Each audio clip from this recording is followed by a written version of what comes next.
ஒரு dance பார்ட்னரா sir எனக்கு வந்தாரு. that was my first love, that was my last love. அந்த மாதிரி அதை தாண்டி ஒரு பர்சனை நான் பார்க்கறேன்னா இப்போ வரைக்கும் கிடையாது. இருக்கும் 10 வருஷம் மேரேஜ் லைஃப் வேணான்னு ஒதுக்கி வரும்போது அந்த வலி எவ்வளவு இருக்கும் தெரியுமா உங்களுக்கு? ரொம்ப பொசசிவ், பட் இருந்தாலும் ஓகே, அது ஒரு விதமான லவ்னு நினைச்சுக்கிட்டேன். அந்த பொசசிவ் தான் போக போக என்ன ஆயிடுச்சு, எங்களுக்குள்ள விரிசலை உண்டு பண்ணிருச்சு. அவரோட மைண்ட் செட் எப்படின்னா, யாருன்னா அதெல்லாம் சொல்லிட்டா உடனே நம்பிடுவாரு. சந்தேகம். கோவிட் டைம்ல வெளியில சொல்லிக்கவும் முடியாது, ஏன்னா எல்லாரும் அவங்க உயிரை காப்பாத்திட்டு இருப்பாங்க. அப்போ நாங்க சண்டை போட்டுட்டு தான் இருப்போம். இது வாங்கிட்டே இருப்பேன் நான். இது மாதிரி தான் உடம்பு ஃபுல்லா கிட்டத்தட்ட அன்பேஷன் கமல்ஹாசன் சார் மாதிரி படுத்துக்கிட்டு இருப்பேன் பெட்ல.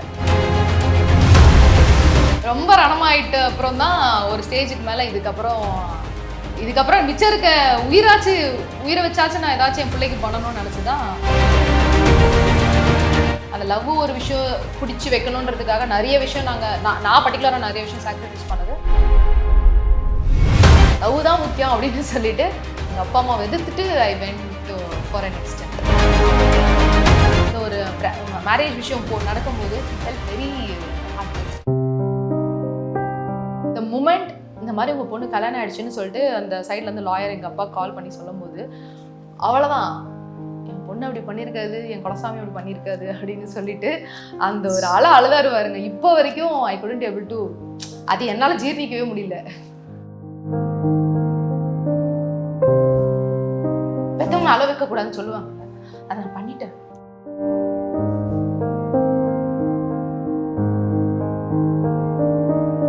மருத்துவம் முதல் பொறியியல் வரை உங்கள் கனவுகளுக்கு சரியான முகவரி Indira group of educational institutions. Call 9841385858. Aachi Masala. எந்த சமையலும் ருசி தேடும் ரகசியம் 20 ரூபாய். என்னோட கதை வந்து ரொம்ப பெருசு சரண்யா. சொல்லியே ஆகணும் எங்களுக்கு. எங்கெங்கயோ ஆரம்பிச்சு எங்கெங்கயோ என்ன பண்ற நீ, என்னடா பண்றாங்க அப்படின்ற மாதிரி ஒரு விஷயம் நடந்திருக்கு எனக்கு ஆக்சுவலா. சரி, ஏரோஸ்டஸ்ல இருந்து ஸ்டார்ட் பண்ணுவோம். நீ என்ன படிச்ச, என்ன வேலை பண்ண, என்ன பண்ணிக்கிட்டு இருக்க, எனக்கெல்லாம் அது ஆதி காலத்துல இருந்து எனக்கு நடந்த ஒரு விஷயம். நான் வந்து ரொம்ப ஃப்ராங்கா சொல்லணும்னா, நான் ஒரு ஆவரேஜான ஸ்டூடெண்ட் தான் படிப்புல.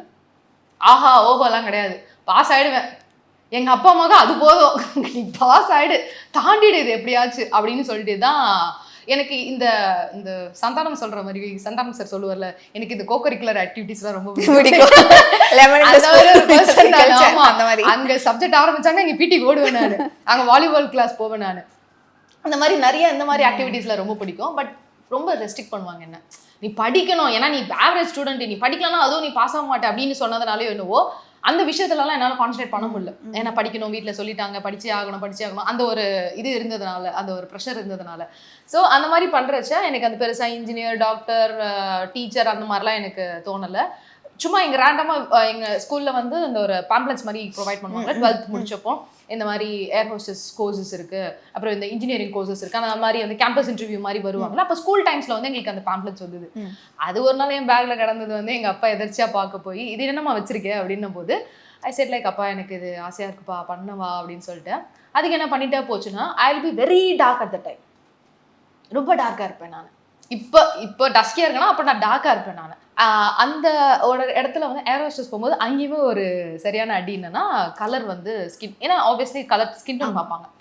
அந்த டைம்ல பயங்கரமா இருந்துச்சு. அதெல்லாம் ஒரு கோர்ஸ் ஜாயின் பண்றதுக்கு ஃபர்ஸ்ட் அவங்க ஸ்கேன் பண்ணுவாங்க உங்களை, பிகாஸ் ஏர் ஹோஸ்டஸ்ன்னும் போது தட்ஸ் a பெரிய விஷயம் இல்ல. Like you have to look like a mannequin. அங்க யூ கான் சே லைக் என்னால் இது பண்ண முடியாது, அது பண்ண முடியாது. நோ, இந்த ஒரு ஹேர் இப்படி கூட வரக்கூடாது, பின் அண்ட் ப்ராப்பராக இருக்கணும், அந்த மாதிரி ஒரு விஷயம் அது. ஸோ அந்த மாதிரி அங்கே போனவொடனே சொன்னது வந்து, அப்பர் லிப்ஸ் நிறையா இருக்கும், அது வந்து எடுத்துருங்க, அண்ட் ஸ்கின் டார்க்காக இருக்குது, கொஞ்சம் அதுக்கு ஏதாச்சும் ஒர்க் பண்ணுங்கள், நிறைய இதை சாப்பிடுங்க, அதை சாப்பிடுங்க. ஃபைன், எண்ட் ஆஃப் த டே அவங்களோட கோர்ஸுக்கு ஒரு பர்ஃபெக்ட் பர்சன் வேணும்னா இதெல்லாம் சொல்லி தானே ஆகும். சொல்லிட்டேன், அந்த மாதிரி ஸ்டார்ட் பண்ணியாச்சு. ஸோ போக போக நல்லா தான் போயிட்டு இருந்தது. கோர்ஸ் எல்லாம் ஸ்டார்ட் பண்ணி போயிட்டு இருந்தேன். அண்ட் சைமல்டேனியஸாக கரஸ்லையும் நான் பிகாம் பண்ணிட்டு இருந்தேன். ஏன்னா ரெகுலர் காலேஜ் போக முடியாதுனால, நான் ரெகுலர் காலேஜ் ஸ்டூடெண்ட் கிடையாது, நான் பிகாம் கரஸ்ல பண்ணேன். ஏர் ஹோஸ்டஸாக தான் போயிட்டு இருந்தேன், நல்லா தான் போயிட்டு இருந்தது. அண்ட் கிட்டத்தட்ட ட்ரைனிங் ஸ்டேஜ் வரைக்கும் போயிட்டு அப்புறம் அன்ஃபார்ச்சுனேட்டாக வீட்டில் கொஞ்சம் பர்சனல் இஷ்யூஸ்னால I couldn't able to continue further. And அதே மாதிரி ஐ மெட் வித் ஒரு மைனர் ஆக்சிடென்ட் மாதிரி. ஆமாம், மைனர் ஆக்சிடென்ட் தான். ஸோ அதனாலேயும் என்னமோ திரும்ப என்னால் ஓட முடியல அங்கே.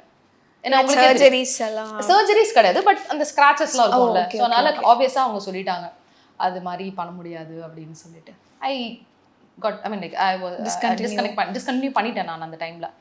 அதுக்கப்புறம் வந்து வீட்டில் சும்மா தான் இருக்கேன்னு சொல்லிட்டு அப்பாவுக்கு தெரிஞ்ச ஒருத்தவங்க வந்து பொண்ணு வீட்டில் சும்மா தானே இருக்குது, எனக்கு என் பிராண்டில் ஒர்க் இருக்குது வர சொல்லுங்க அப்படின்னு சொல்லிட்டு எங்கள் அப்பாட்ட சொல்லிட்டாங்க. ஆமாம் சும்மா தானே இருக்கேன். அந்த டைமில் சும்மா தானே இருப்போம் நம்ம, இப்போ இருக்கிற மாதிரி ஃபோன்ஸோ டெக்னாலஜிஸோ கிடையாது. வீட்டில் சும்மா இருந்தானா அடுத்து ஒன்று பொண்ணு பார்ப்பாங்க. அந்த ப்ராசஸும் இறங்கிட்டார் எங்கள் அப்பா. பொண்ணு பார்க்கவும் ஆரம்பிச்சிட்டார். ஒரு பக்கம் நீ தனியாக நில்லு. எங்கள் அப்பா பண்ண ஒரு பெரிய நல்ல விஷயம் எனக்கு இப்போ வரைக்கும் என்னென்னா, நீ தனியாக நில்லு, உன்னை யாரும் கேள்வி கேட்க மாட்டாங்க. நீ தனியாக நின்னாதான், நீ படித்து நீ தனியாக நின்னாதான் உன்னை யாரும் கொஸ்டின் பண்ண மாட்டாங்க. உன் காசில் நீ நில்லு அப்படின்னு சொல்லி வளர்த்ததுனாலையோ இப்போ வரைக்கும் என் மைண்டில் அதுதான் இருக்குது. அண்ட் இப்போ வரைக்கும் நான் தனியாக தான் இருக்கேன். அதை நான் பெருமையாக சொல்லிப்பேன். எங்கள் அப்பா கிட்டேயோ எங்கள் அம்மா கிட்டேயோ என் சொந்தக்காரன் கிட்டேயோ யார்கிட்டயோ ₹1 இல்லாமல் வாங்காமல் நான் என் காசில் நான் இருக்கேன். ஸோ அந்த ஒர்க் போகும்போது என்னாச்சு, அது ஒர்க் வந்து எனக்கு எங்கே போட்டாங்கன்னா ஒரு பியூட்டி பிராண்டோட ஐ மீன் லைக் ஒரு பியூட்டி காஸ்மெட்டிக்ஸோட இது, அது லைக் அந்த பிராண்ட் பேர் நான் சொல்லல, ஸ்டோர் கிடையாது, ஜஸ்ட் ஒரு கவுண்டர் மாதிரி கொடுப்பாங்க. அது ஃபர்ஸ்ட் நான் போன ஒர்க் வந்து ஏர் ஹோஸ்டஸ்லேருந்து நான் டேரெக்டாக போன ஒர்க் எதுனா சரவணா ஸ்டோர்ஸில். ஆமாம், அது ரீலும் போட்டிருந்தீங்க. ஆமாம், செல்வரத்னமில், சரவணா ஸ்டோர்ஸ் செல்வரத்னம் ஸ்டோர்ஸில் வந்து அந்த ஒரு பிராண்டில் வந்து நான் ஒரு லைக் சேல்ஸ் கேர்ளாக இருந்தேன். நான் என்ன பண்ணணும் ஏது பண்ணணும் எதுவுமே தெரியாது. ரொம்ப சின்ன பொண்ணு, 17 தான் இருப்பேன், 17 or 18 இருப்பேன் நான் அந்த டைமில். லஞ்ச் எல்லாம் வந்து நம்ம நினைக்கிற மாதிரி உட்காந்து அப்படிலாம் சாப்பிட முடியாது. மேலே கூட்டு போவாங்க, 9th ஃப்ளோருக்கு கூட்டு போவாங்க, 9th or 10th ஃப்ளோருக்கு கூட்டு போவாங்க. லைனில் நின்று தட்டு வச்சு நிற்கணும், அங்காடி தருவா அங்காடி. ஆமாம், கிட்டத்தட்ட. ஸோ அது எல்லாமே நான் ஃபேஸ் பண்ணியிருக்கேன். அதே மாதிரி ரெஸ்ட் ரூம் போனோன்னா உங்களுக்கு ஒரு 10 மணிக்கு ரெஸ்ட் ரூம் வருதுன்னா 9:30 போய் நிற்கணும். அவங்க you have to stand long hours, 9 hours நீங்கள் நிற்கணும் அந்த இடத்துல. ஆப்வியஸாக உங்களுக்கு ரெஸ்ட் ரூம் வரும். அங்கே போய் அதுவும் அந்த மாதிரி நின்று தான் போவேன் நான். ஆமாம், இது எனக்கு தெரிஞ்சு நான் வீட்டில் கூட நான் அதை சொன்னதில்லை. இது நான் ஏன் சொல்கிறேன்னா, எல்லாரும் நினச்சிட்டு இருக்காங்க அவங்க தான் கஷ்டப்படுறாங்கன்ற மாதிரி. கிடையாது. நிறைய பேர் கஷ்டத்தை வெளியில் சொல்கிறது இல்லை, அவங்க படாத கஷ்டமும் கிடையாது, சொல்கிறது இல்லை. நான் வீட்டில் சொல்லிட்டு இருந்தேன்னா ஹாயாக இருந்திருப்பேன். பட் அந்த மாதிரி நின்னதுனாலே இன்னும் எனக்கு அந்த வெறி வந்துச்சு, ஏன் ஓடணும் போல, அப்போ இதுதான் லைஃப் போல. அங்கேருந்து அந்த ஜேர்னி ஸ்டார்ட் ஆச்சு. அப்புறம் வந்து ஒரு அங்கேருந்து லைக் பிராண்ட் வந்து எங்களுக்கு இன்னொரு பிராண்ட் ஓப்பன் பண்ணாங்க, இன்னொரு பிரான்ச் ஓப்பன் பண்ணாங்க. That is in Naidu hall open பண்ணாங்க. நாயுடு ஹால் பாண்டி பஜாரில் பார்த்துருப்பீங்க. ஸோ அங்கே அந்த செகண்ட் பிரான்ச்சுக்கு என்னை ப்ரொமோட் பண்ணாங்க. நீங்கள் அங்கே பார்த்துட்டு இருந்தீங்க, நல்லா பார்த்துட்டு இருந்தீங்க. பிகாஸ் அந்த டைமில் கொஞ்சம் கம்யூனிகேஷனோட இருந்த ஒரு பொண்ணுன்னா நான் தான். அங்கே மற்ற எல்லாருமே அந்தளவுக்கு அங்கே இருக்காது. பிகாஸ் அவங்க சேல்ஸுன்றதுனால அந்தளவுக்கு பெருசாகவும் அவங்களுக்கு தேவையில்லை, ஜஸ்ட் ப்ராடக்ட் தெரிஞ்சால் போதும். ஏன்னா அங்கே போட்டாங்க. அங்கேருந்து ஒருத்தவங்க என்னை பார்த்து லைஃப் ஸ்டைலில் நான் உனக்கு ஒரு பிராண்டில் ப்ரப்போஸ் பண்ணுறேன், நீங்கள் கம்மி தானே சேலரி வாங்குற, யூ ஒர்க் குட், ஆக்சுவலி நான் உன்னை பார்த்துட்டு தான் இருக்கேன். வேற ஒரு பிராண்ட் சூப்பர்வைசர் என்னை பார்த்து she just told me to go for interview லைஃப் ஸ்டைலில் கால் எடுத்து வச்சது தான் என் டோட்டல் லைஃபே மாறிச்சு. அங்கேருந்து தான் என் கல்யாணம், அங்கேருந்து தான் குழந்தை, எல்லாமே மாறினது வந்து that one place, it's call life style. அங்கேருந்து தான். எஸ், அப்போ ஐ திங்க் அங்கே தான் உங்களோட சோல்மேட்டை மீட் பண்ணியிருக்கீங்க அப்படின்னு நினைக்கிறேன். ஆமாம், யா, ஓகே. ஸோ அங்கே வந்து ஒரு பிராண்டில் ஒர்க் பண்ணிட்டு இருக்கும் போது லைக் அந்த டைமில் நான் I was not in love. ஏன்னா என்னோட பார்ட்னரை நான் மீட் பண்ணது அந்த இடத்துல தான், அந்த ஸ்டோரில் தான். ஆனால் அதுக்கப்புறம் I was working with I mean like அந்த ஒரு பிராண்டில் ஒர்க் பண்ணும்போது ரேண்டமாக லைக் பார்த்துருக்காங்க, பட் நான் பார்த்ததில்ல. அது பின்னாடி எனக்கு சொன்னாங்க நான் அவனை பார்த்துருக்கேன் அந்த டைமில் அப்படின்னு சொல்லிட்டு. அதுக்கப்புறம் ஒரு மேஜர் ஆக்சிடென்ட் எனக்கு ஒன்று நடந்துச்சு அந்த டைமில். செகண்ட் ஆக்சிடென்ட் நடந்துச்சு. ஸோ என்னாச்சு, அந்த டைமில் வந்து வண்டி என்ன பண்ணாங்க, நான் வேளச்சேரியில் போயிட்டு இருக்கும்போது ஒரு வண்டி என்ன தட்டினா, நான் அவனை தட்டினேன். 3 பேர் அட் அ டைமில் கவுந்தோம். பட் அவங்க 2 பேர் தப்பிச்சிட்டாங்க. பட் என் கால் வந்து அவங்க வண்டியில் போயிட்டு ஒரு மாதிரி சிக்கி அதில் வந்து வேளச்சேரி பிரிட்ஜிலேருந்து தரன்னு இழுத்துட்டு போயிட்டு, ஆமாம், அந்த வண்டியோட ஃபோக்கெல்லாம் இந்த இடத்துல குத்தி கிழிஞ்சு உடம்பு ஃபுல்லாக கிட்டத்தட்ட அன்பேஷம் கமல்ஹாசன் சார் மாதிரி படுத்துக்கிட்டு இருந்தேன் பெட்டில் ஒரு 4 months. இப்போவும் மார்க்ஸ்லாம் இருக்குது காலில். கால் அப்படியே ஸ்கூப் போட்டு எடுத்த மாதிரி போயிடுச்சு. ஏன்னா கால் அவங்களோட இதில் மாட்டிருச்சு, அந்த இதில் டயரில் மாட்டிருச்சு. ஸோ அதனால் பெரிய ஆக்சிடென்ட். அப்போது early 20s, ஒரு 20-22. ஆமாம், அப்போது லைஃப் ஸ்டைலில் தான் ஐ வாஸ் ஒர்க்கிங். அந்த டைமில் தான் ஐ மெட். அதுக்கு முன்னாடி தான் ஒரு சம்பவம் நடந்துச்சு, அதுதான் அந்த லவ். அப்போ வந்து லைஃப் ஸ்டைலில் வந்து எப்பவுமே ஒரு இது பண்ணுவாங்க, இந்த கார்ப்பரேட்டில் எப்படி ஈவெண்ட் பண்ணுறாங்களோ லைஃப் ஸ்டைலில் வந்து ஒரு ஈவெண்ட் கண்டக்ட் பண்ணுவாங்க. ஆக்சுவலாக அந்த ஈவெண்ட்டில் வந்து ஒரு டான்ஸ் பார்ட்னராக சார் எனக்கு வந்தார், பை சான்ஸாக வந்தார். நான் உங்களுக்கு ஹெல்ப் பண்ணுறேன். ஏன்னா என்னோட டான்ஸ் பார்ட்னருக்கு உடம்பு சரியில்லை அந்த டைமில், என்னால் யாரையும் கூப்பிட முடியல.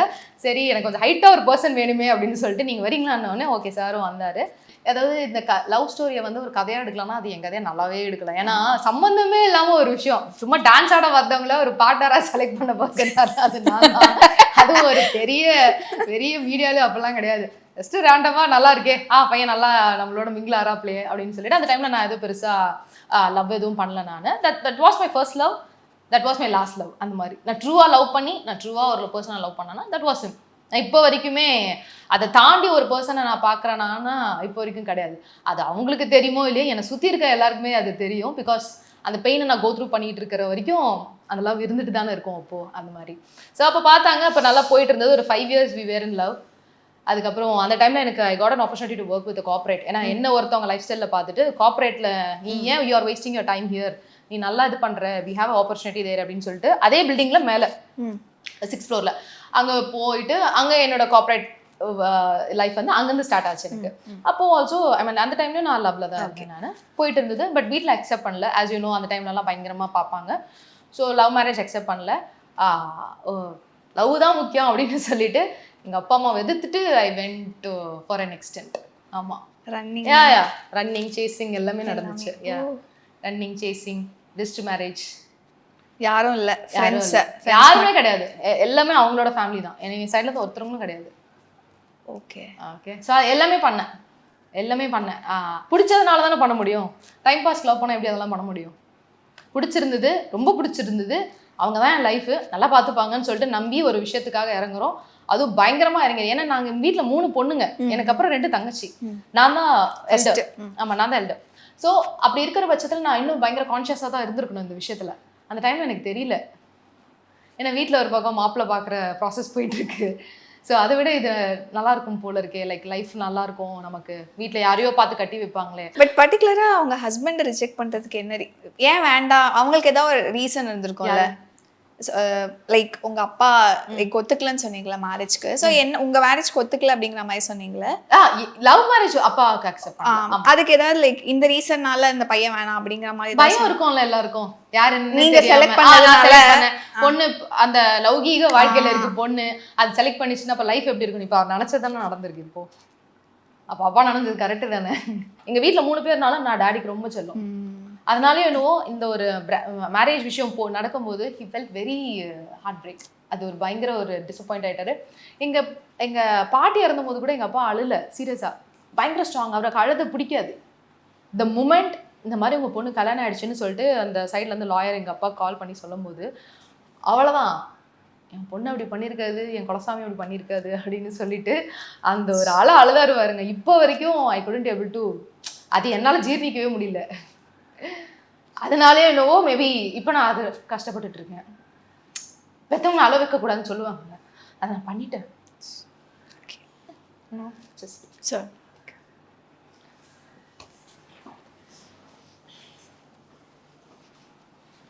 ஏன்னா அப்பா வந்து 3 பொண்ணுங்க இருந்ததுனால அப்பாவுக்கு வந்து எல்லாரும் சொன்னது என்னன்னா, எதுக்கு பொண்ணுங்களை கான்வென்ட்ல படிக்க வைக்கிற, கவர்மெண்ட் ஸ்கூல்ல படிக்க வைக்கலாமே, எதுக்கு பொண்ணுங்களுக்கு இப்படிலாம் பண்றேன்னு சொல்லிட்டு அப்பாவை ரொம்ப இது பண்ணுவாங்க, அம்மாவையும் ரொம்ப இது பண்ணுவாங்க. நீங்க எதுக்கு கவர்மெண்ட்ல படிக்க வைக்கலாமே, இப்போ உன் பொண்ணு என்ன பண்ண போது, நீ செலவு பண்ணிக்கிட்டு இருக்க, கட்டி தானே கொடுக்க போற, இப்படிதான் ரொம்ப டவுன் பண்ணாங்க. எங்க அப்பா எங்களை விட்டே கொடுக்கல. உன் காசுல படிக்க வைக்கல, என் பொண்ணுங்க என் காசுல நான் படிக்க வைக்கிறேன். ஸோ அந்த மாதிரி ஒரு பர்சனை நான் உடச்சிட்டேன்னும் போது தான் இப்போ வரைக்கும் அது எனக்கு ஒரு மாதிரி கில்ட்டாவே இருக்கு. ஓகே, நம்ம தப்பு பண்ணிட்டோம், லவ் பண்ணியிருக்கோம், அதை நம்ம சொல்லிட்டு கூட நம்ம போராடி கூட நம்மள கல்யாணம் பண்ணியிருக்கலாம். நம்ம போய் பண்ணது வந்து இப்போ இவ்வளோ ஒரு இதுவாக இருக்கு. ஏன்னா அதில் உடஞ்ச மனுஷன் தான் இப்போ வரைக்கும் he couldn't able to come out. அது இப்போ வரைக்கும் அது அப்படியே தான் இருக்கார் அவரு. அதை ஏற்றுக்கவே முடியல அவரால். பட் அப்போ இப்போ தோணும்ல, இவ்வளோ லவ் வச்சிருக்கக்கூடிய அப்பாவையும் எதிர்த்து ஒருத்தரவங்க நம்ம சூஸ் பண்றோம்னா அவங்களுக்கு எவ்வளவு பெருசா இருந்து. எக்ஸாக்ட்லி, அது வந்து என்னோட பார்ட்னருக்கு தெரிஞ்சிருக்க ஒரு விஷயம், தெரியணுன்ற ஒரு விஷயம். அது ஓரளவுக்கு தான் என்னால் காட்ட முடியும். என் லவ் நெஞ்சு கிழிச்சு நீ தான் அப்படின்னு என்னால் காட்ட முடியாது. They should understand. அவங்க அந்த சைட்ல இருந்து புரிஞ்சுக்கணும். அப்போ நமக்காக எல்லாத்தையும் உதறி தள்ளிட்டு நீங்கள் நான் பெட்டு கட்டுறேன், இந்த ஜென்ரேஷனில் எந்த பொண்ணு வந்து காசு பணம்லாம் வேணாம், நான் உங்க கூட வரேன், நீ என்னை பார்த்துப்பியான்னு சொன்னால் எந்த பொண்ணா வருமா? நீங்கள் சொல்லுங்கள். அவங்க வீடு தெரியாது எனக்கு, அவங்க யாருன்னு தெரியாது, அவங்க எதுவுமே தெரியாது, அவங்க ஹிஸ்ட்ரி கூட தெரியாது. ஜஸ்ட் அவனை பார்த்தேன், அவனை பிடிச்சிருந்தது மட்டுன்றதுக்காக எல்லாத்தையும் விட்டுட்டு உதறி தள்ளிட்டு நான் ஓடினேன். இப்போ இருக்க ஜென்ரேஷன் பொண்ணுங்களாம் பயங்கர ஷார்ப்பு. எனக்கு ப்ரௌடாக இருக்குது பார்க்கவே. சே பரவாயில்ல இவ்வளோ யோசிக்கிறாங்களே அப்படின்னு. அந்த டைம்ல எனக்கு எதுவுமே தோணல. என் கண் முன்னாடி இருந்ததுலாம் அந்த லவ் என்னோட லைஃப் லாங் இருந்தால் நல்லா இருக்கும். ரொம்ப பொசசிவ், பட் இருந்தாலும் ஓகே, அது ஒரு விதமான லவ்னு நினச்சிக்கிட்டேன். அந்த பொசசிவ் தான் போக போக என்ன ஆயிடுச்சு, எங்களுக்குள்ள விரிசலை உண்டு பண்ணிடுச்சு. ஒரு எக்ஸ்டென்ட் மேலே போனோன்னா என்ன ஆகும், ஒரு விஷயத்த நீங்க பிடிச்சி இழுத்துக்கிட்டே இருந்தீங்கன்னா பறக்கணும் தான் பார்க்கும். அது இழுக்க பார்த்தாங்க, இல்லை நீ இப்படி போயிடுவேன், இல்லை நீ அப்படி போயிடுவேன், இல்லை எனக்கு தெரியும் நான் எங்கே போகிறேன்னு, நான் என்ன பண்ணுறேன்னு எனக்கு தெரியும். அப்படின்னு அதெல்லாம் தப்பு பண்ணா நீ சொல்லு எனக்கு, நீ என்ன பண்ணுவ. அதாவது எங்க ஒரு ஹஸ்பண்ட் அண்ட் ஒய்ஃப்குள்ள தப்பு நடந்துச்சு, 2 பேர் கூட ஏதோ ஒரு மிஸ் அண்டர்ஸ்டாண்டிங், 2 பேர் கூட ஏதோ ஒரு பிரச்சனை நடந்துச்சுன்னா 4 செவத்துக்குள்ள பேசி விட்டுருணும். நிறைய விஷயம் நான் அந்த மாதிரி பண்ணியிருக்கேன். ஒரு எக்ஸ்டெண்டுக்கு மேலே போயிடுச்சுன்னா தான் நான் அவுட் பர்ஸ்ட் ஆகும். அஸ் எ விமன் என்னால் அதான் பண்ண முடியும். ஒரு டொமஸ்டிக் வயலன்ஸோ ஒரு அபியூஸ் பண்ணாங்களோ அப்போ நான் கத்தி தான் ஆகணும். அந்த இதெல்லாம் நான் பண்ணியிருக்கேன். அதுவும் நடந்திருக்கு. ஆமா ஆமா, அதெல்லாம் நடந்திருக்கு. இப்போ பொசசிவ்னஸ்னால தான் இவ்வளோ பிரச்சனை, அதனால தான் செப்பரேஷனே. ஆமா, பொசசிவ்ன்றதை விட இந்த அவங்களோட சேர்ற பர்சன் வந்து ஐ மீன் லைக் நீங்க யாருன்றது உங்க நண்பன் யாருன்னு சொல்லி ஒரு இது அதுதான் ஆக்சுவலா உன்னை சுத்தி இருக்கவங்க எப்படி உன்னைய கவனிச்சுக்கிறாங்களோ அப்படிதான் நீ வீட்டுக்கு வந்தாலும் உன்னோட வைஃபை நீ இது பண்ணுவ.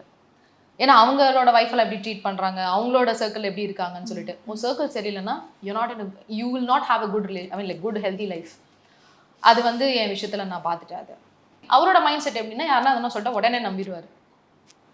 ஆமா நடந்திருக்கும், ஆமா போயிருப்பாங்க, ஆமா செஞ்சிருப்பாங்க, சந்தேகம் யா டு த கோர். அந்த மாதிரி நிறைய பேரோட லைஃப்ல இதுதான் நடக்குது. இது அதுதான் இப்போ ஏதோ ஒரு பெரிய பிரச்சனை, ஒரு சண்டை அதனால ஆகிறது ஓகே. ஆனால் ஒரு சந்தேகத்தினால, ஒரு பொசசிவ்னஸ்னால இவ்வளோ பெரிய செப்பரேஷன், அதுவும் ஒரு லவ் மேரேஜில் இப்படி நடக்குதுன்னும் போது கேட்குற எங்களுக்கே ஷாக்கிங்காக இருக்குன்னா உங்களுக்கு ஃபஸ்ட் அது ஒரு ஷாக்காக இருந்திருக்கும்ல. ஏன்னா லவ் பண்ணும்போது ஒரு பர்சன் பார்த்துருப்போம், அப்படியே ஆஃப்டர் மேரேஜ் அந்த பர்சன் வேறு மாதிரி மாறுறதையும் பார்த்துருப்போம். நீங்கள் அந்த 2 வருஷமும் பார்த்துருப்பீங்க. ரெண்டுமே லவ்வே இல்லைன்னு நான் சொல்ல மாட்டேன். லவ்வும் இருந்துச்சு, லவ்வை விட இது ஜாஸ்தி இருந்துச்சு. the kind of mind process, the kind of suspicion, the kind of அந்த என்ன பண்றாங்க அந்த ஒரு ஆராயிறது வந்து ஜாஸ்தி இருந்துச்சு. He didn't let me free. ஒரு விஷயம் செய்யணும், நான் ஒரு கிளாஸ் போறேன், ஒரு இது பண்றேன்னா தட்டி கொடுப்பாப்புல, பட் ஏதாச்சும் சண்டை வரும்போது அதை சொல்லி காமிப்பாப்புல, நான் சொன்னதுனால தான் நீ அதை பண்ண, நான் அவனை தட்டி கொடுத்ததுனால தான் நீ அதெல்லாம் பண்ண, இல்லைன்னா உன்னால எதுவுமே பண்ணியிருக்க முடியாது. அதுக்கு முன்னாடி நான் எப்படி இருந்த பொண்ணோ அது அப்படியே கான்ட்ரவர்ஷியலா எப்படி சொல்லுது, அப்படியே ஒரு எக்ஸ்டெண்டுக்கு ஸ்வாப் ஆயிடுச்சு. அப்படி அதுக்கும் இதுக்கும் சம்மந்தமே இல்லாம கான்ட்ராஸ்டா மாறிடுச்சு. அதாவது என்னை பாக்குறவங்களே நம்ப மாட்டாங்க, நீ எப்படி துருன்னு இருக்க பொண்ணு, என்ன நீ இப்படி இது பண்ணிட்டு இருக்க அப்படின்ற மாதிரி ஒரு கட்டத்துல போயிடு. Because he love that way.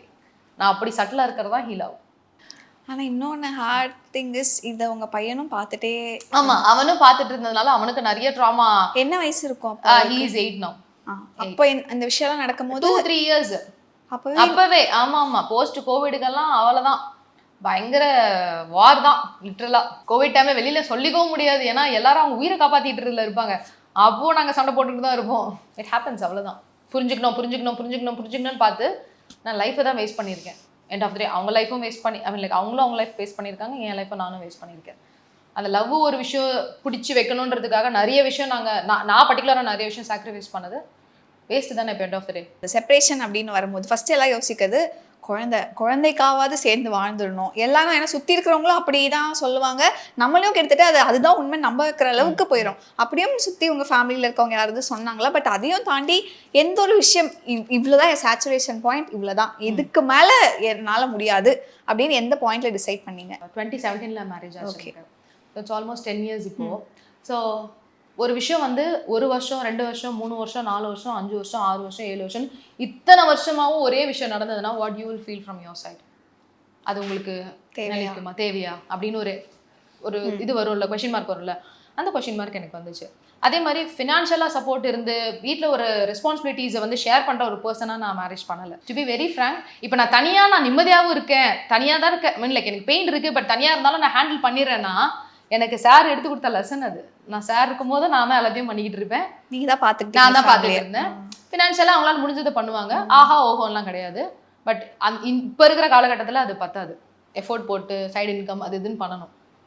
அதெல்லாம் கேட்கும்போது உனக்கு அப்போ பணக்காரனாக தான் எதனா வேணும்னா பணக்காரனை போய் கல்யாணம் பண்ணிக்கணும். கல்யாணத்துக்கு அப்புறம் இந்த ஒரு வார்த்தை வந்துச்சு, குத்து குத்து குத்து குத்து குத்து குத்து குத்து வாங்கிட்டே இருப்பேன் நான். இது மாதிரி தான் ரொம்ப ரணமாயிட்டு அப்புறம் தான் ஒரு ஸ்டேஜுக்கு மேல இதுக்கப்புறம் மிச்சம் இருக்க உயிரை வச்சாச்சும் நான் ஏதாச்சும் என் பிள்ளைக்கு பண்ணணும்னு நினைச்சுதான் அந்த அளவுக்கு போயிடுச்சு. அதெல்லாம் பிரம்மாண்டமா நடந்துச்சு, சிறப்பா நடந்துச்சு அதெல்லாம் வந்து.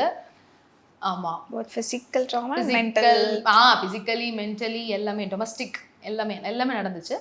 அது நீங்க இப்போ சொசைட்டி என்ன சொல்லுவாங்கன்னா, அடிச்சாலும் நீ அங்கதான் வாழணும், அடிச்சு சாவடிச்சாலும் நீ அங்கதான் வாழணும். ஏன் அதுக்கப்புறம் போன அப்புறம் நீ என்ன பண்ண போற? அடுத்த ஃபேமிலியை போய் குறை சொல்ல போவீங்க. அப்ப அந்த பொண்ணோட லைஃப் என்ன வருது?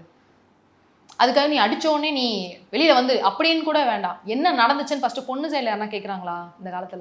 இந்த காலத்துல மீன்ஸ் லைக் நான் இருந்த டைம்ல கேட்க மாட்டாங்க. அவ எதுவும் தப்பு பண்ண, அதனால தான் அவன் அடிச்சிருப்பான். ஃபீமேலுக்கு லைக் அந்த நம்ம போலீஸ் கொடுக்குற சப்போர்ட்டை கூட அந்த சொந்தக்காரங்க கொடுக்க மாட்டாங்க. புருஷன் பொண்டாட்டினா அப்படிதான் இருப்பாங்க. அவங்களோட டேக் லைனே அதுதான், புருஷன் பொண்டாட்டினா அப்படிதான் இருக்கணும், அப்படிதான் இருப்பாங்க. நாங்க வாழாததா, நீ வாழு நீ சாவு, நாங்க எதுக்கு வாழாம சாகணும்?